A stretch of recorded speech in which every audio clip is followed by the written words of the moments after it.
Hi, everyone, and welcome to week 5 of English 104, or the final week of this very quickly moving summer course.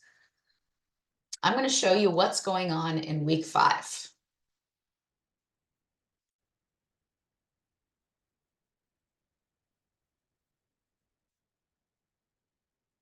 Week 5 unit is titled Naming What We Know and Final Reflection.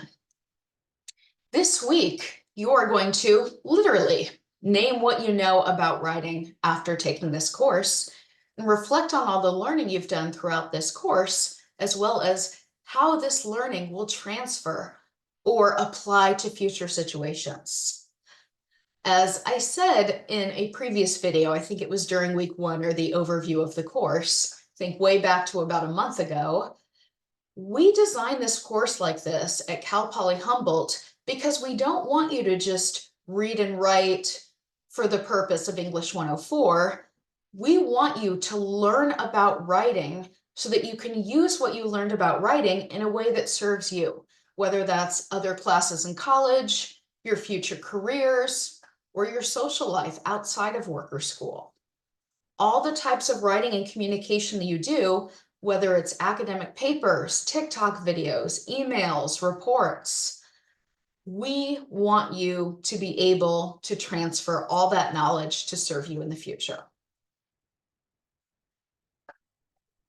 So this final unit, we ask you to, as I said, literally name what you know and reflect on your learning over the past month or so of this course. This will facilitate the transfer of this knowledge to new writing situations. And I know we read about transfer the first week of this class, but it's been a while and time moves quickly. So I have a quote here by researchers Perkins and Solomon that give you a quick reminder of what it means to transfer learning. It means you're able to apply not only the skills, but also the knowledge and or the attitudes or dispositions that we learned in one situation to another learning situation. And if you're thinking, okay, Sarah, I'm with you on like the skills and knowledge, but what the heck do you mean by attitudes? Think about the dispositions I asked you to take throughout this class. I asked you to be willing to make your writing messier than normal. I emphasized that I'm not grading on grammar. I don't have some sort of checklist that's like, oh, you have 5 errors, I take off 5 points or whatnot. I want you to think about the messiness of learning about threshold concepts, of learning what it means to enter a new discourse community, to rhetorically analyze a text. So that's an example of an attitude, sort of the willingness to be messy and be a learner, the willingness to recognize that writing takes practice. Those are examples of attitudes that you could transfer out of this class. Why study this? Transfer is not automatic, meaning it doesn't just happen automatically as you learn things. You have to be metacognitive about what you're learning because ultimately that will be able to help you better transfer this information. Sometimes we also transfer the wrong knowledge or unhelpful attitudes or dispositions, which we refer to as negative transfer. A quick example of that is, let's say you came into this class thinking, oh, the 5-paragraph essay is the only way to write. If you bring that into every writing context you'll be in for the rest of your life, that's knowledge you've transferred, sure, but it won't serve you well. So we want to emphasize that we are aiming for transfer that is actually going to be helpful, and being more metacognitive about what you're learning and transferring will result in avoiding negative transfer and transferring helpful information, and also engaging in what we call far transfer versus just near transfer. The quick version of that is near transfer means that you can apply something to a very similar situation. A quick example. Let's say that you do a reading response in your English class, like you will do this week, details to follow, and you have a reading for your sociology class where you have to do a reading response. You might apply some of what you've learned in one context and transfer it to the other. That's a good thing. I'm in no way trying to discourage you from doing that. But we could also, on the flip side, argue that that's not that big of a jump.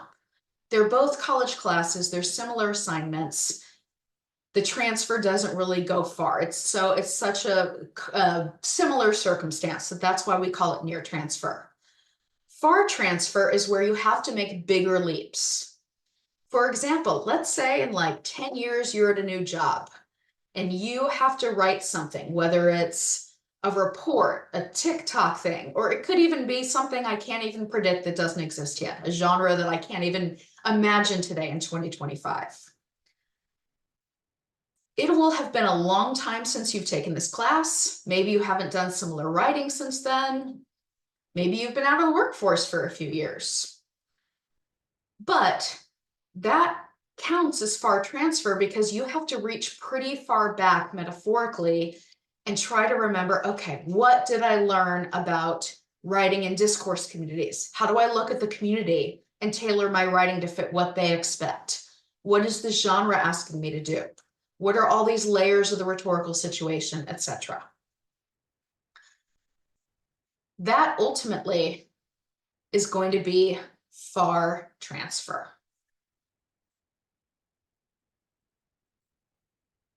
There are some guiding questions this week. I ask you to think about why is metacognition, or thinking about thinking, which you'll read more about soon, a key aspect of transferring writing knowledge? In other words, why can't we just wait for it to happen on its own?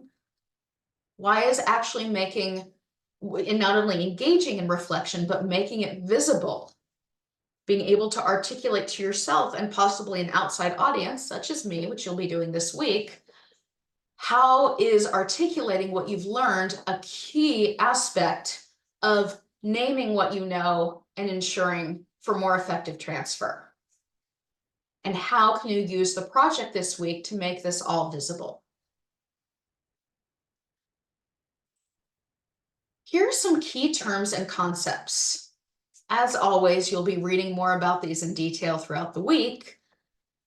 But the definitions I want you to focus on here are metacognition, or simply put, thinking about thinking. Being able to actually be mindful of the steps by which success occurs, in this case, like a successful writing project. Communicating an idea effectively to an audience, and to articulate the qualities and components that led to success. That email was not good by magic. That email was good, hypothetically, because you assessed the rhetorical situation and you understood what the genre of an email is asking you to do. Transfer, again, is transferring or applying skills, knowledge, or attitudes and beliefs to another situation.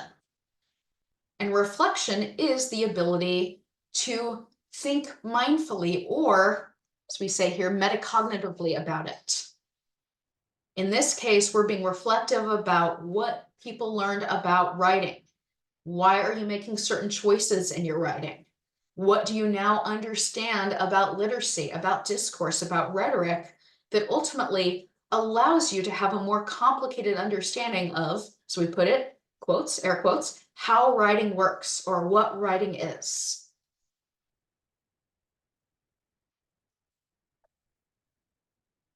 The reading that you're going to be doing this week are several excerpts from a book that's actually called Naming What We Know. That's where Cal Poly Humboldt got the title for this unit and for this assignment you'll be doing. It'll be reading about metacognition and these threshold concepts about transferring writing processes and the more complicated, nuanced aspects of learning through failure, learning through experimentation, sort of the more messy parts of writing that involve a lot more mindfulness and reflection.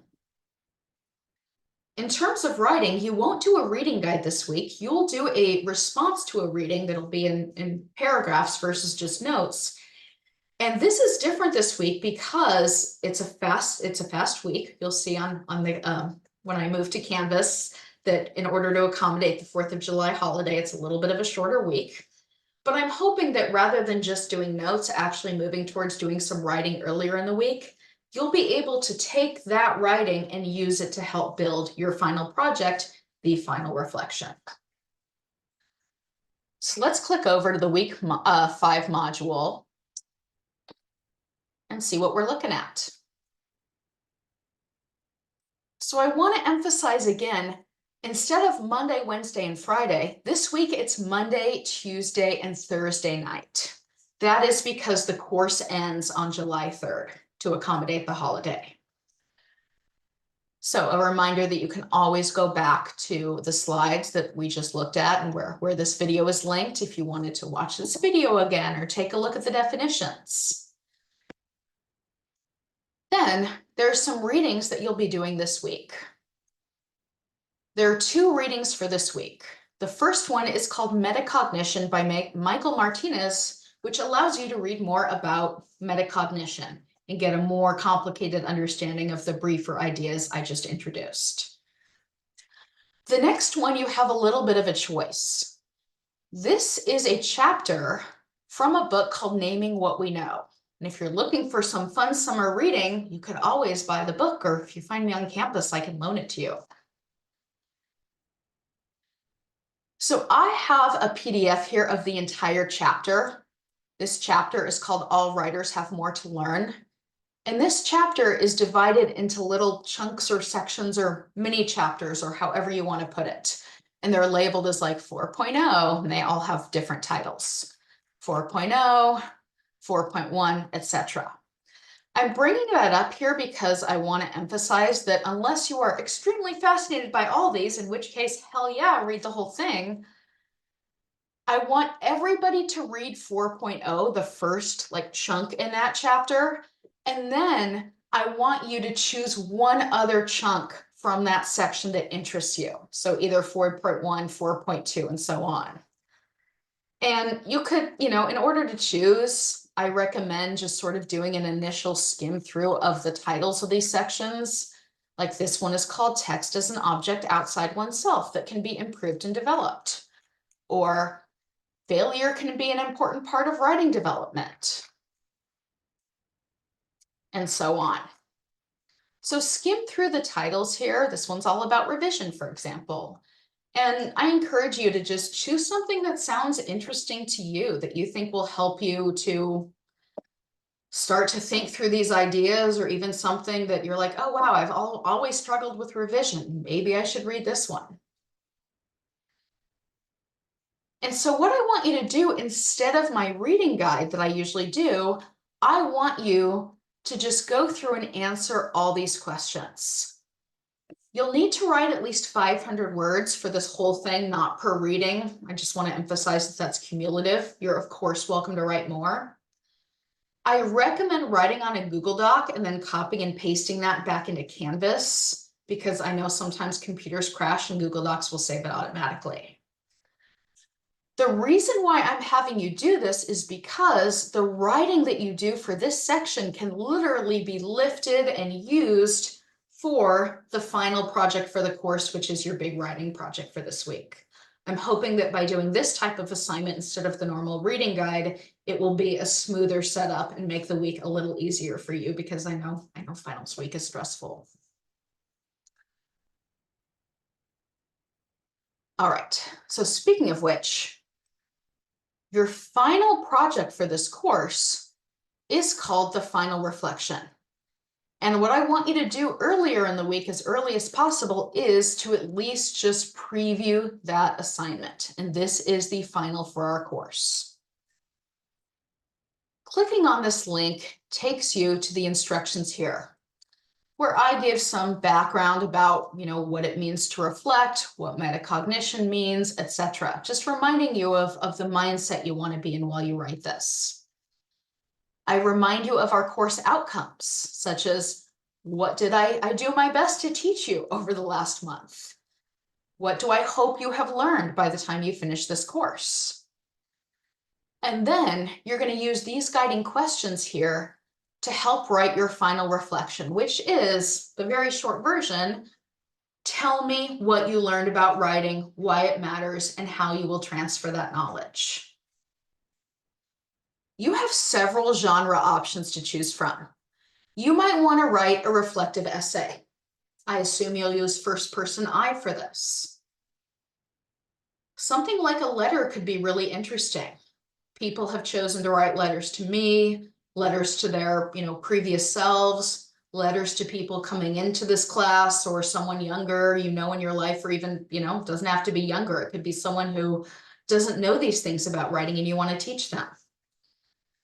I know as we approach more multimodal approaches to writing, some people like to play around with things like slideshows. So that's another suggestion here, in case that would be helpful to sort of chunk that information that way. I have specific requirements here regarding things like, citation requirements, length, what you want to pull from this course, because you need to use at least 3 sources from this class, and that could be anything from this class, any of the assigned readings. And as you do this, I want to emphasize that you've already done a ton of writing and thinking and note-taking about these ideas. They aren't just all in one place. So I highly encourage you to go back to any other writing you've done for this class, mostly all the notes in the reading guides, thinking through some ideas in your projects. Use that if you want, and as much as you want, to help build this. And I recognize that these guidelines seem to be kind of like, okay, Sarah, so you're giving us some guidelines, but you're not really giving us a template here, like you did for the last project, which was more prescribed. That is on purpose. That is because I want you to use what you learned about writing and run with it. And that's going to be something different for each person. I've seen some very traditional approaches to this assignment. I've seen some very creative approaches. I don't think one is better than the other. I think people should do what speaks to them, what they think will be the best way to present this information, what ultimately is going to be the most valuable learning for them. And if you have an idea that goes outside of my suggestions, like I said here, this little bullet point here, feel free to get in touch if you're like, hey, Sarah, I want to do, a fanfic about writing. Hasn't happened yet, but I'm still holding out.